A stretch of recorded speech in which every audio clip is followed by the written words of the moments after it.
DJ story time. கோபத்தின் கதை. ஒரு இளைஞன் எப்போதும் கோபத்திலேயே இருந்தான்.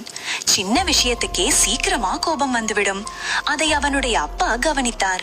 ஒரு நாள் அவனிடம் சொன்னார், மகனே, உனக்கு எப்போ கோபம் வருதோ அப்போ இந்த சுத்தியால வீட்டின் பின் சுவர்ல ஒரு ஆணி அடிக்கணும். அவனும் சொன்னான், சரி அப்பா.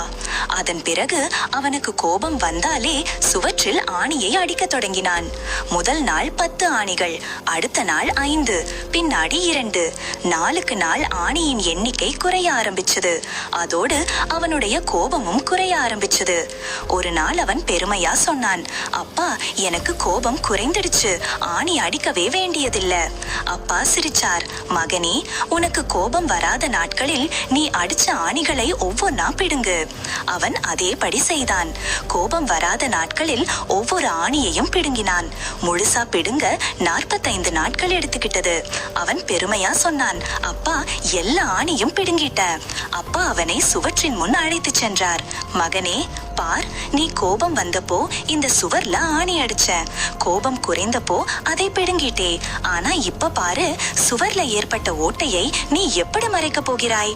அந்த இளைஞன் அமைதியாக தலை குனிந்தான். அப்பா மெதுவா சொன்னார், மகனே, நம்ம கோபம் வந்தப்போ நம்மால் ஒருவரை காயப்படுத்துவது எளிது. ஆனா அந்த கோபம் ஒரு நாள் குறையும். ஆனா நம்மால் ஏற்படுத்தப்பட்ட காயம் ஒருபோதும் முழுமையாக ஆறாது. DJ story time.